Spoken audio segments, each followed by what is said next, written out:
این روزها شهادت حضرت علی در پیش داریم که به هر حال ایامی است که 21 شهادت سیدنا علی رضی الله تعالی و از شخصیت های مقبول جهان همه مسلمانان حضرت علی را قبول دارند.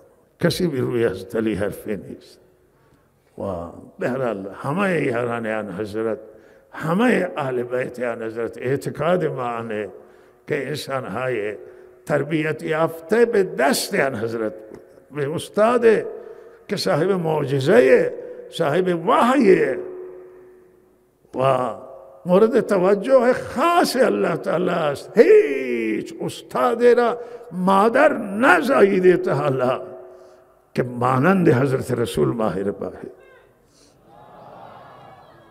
و مانند حضرت ابراهیم باشه و انبیاء باشه. بقیه درجهشون بعده، هر کس مهارتش و شایستگیش قابل قدر به جای خود، ولی بالاترین ماهر و استاد و مربی رحمت للعالمین حضرت رسولان و شاگردان او همه زبده بودند.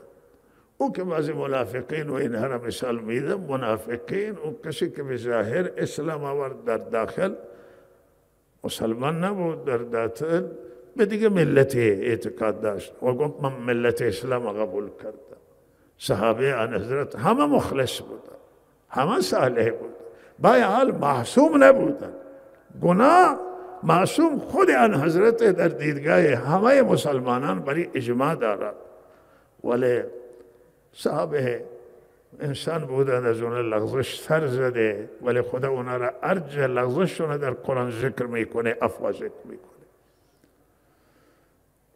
امیدوارم که ماه فیروزی باشه برای همه انسانهای عدالت خواه، برای همه انسانهایی که انصاف میخواهند، برای همه انسانهایی که روی انسانیت فکر میکنند و همه انسانهایی که روی حقوق مردم فکر میکنند، به دوست هم فکر میکنند، به دشمن هم، نجات دشمن هم فکر میکنند. انسانهای بزرگ او انسانه که دیدش وسیعه، شیء صدر داره، تنگ نظر نه، کوتابین نه. کوتابین خودش را هم به مشکل میاندازه، دیگران هم به چالش میکشه. دیدی وسیع، اونایی که وجودشون رحمتی برای خلق و الله تعالی وجود همه شما را، همه ما را، همه انسان ها برای خلق باشه.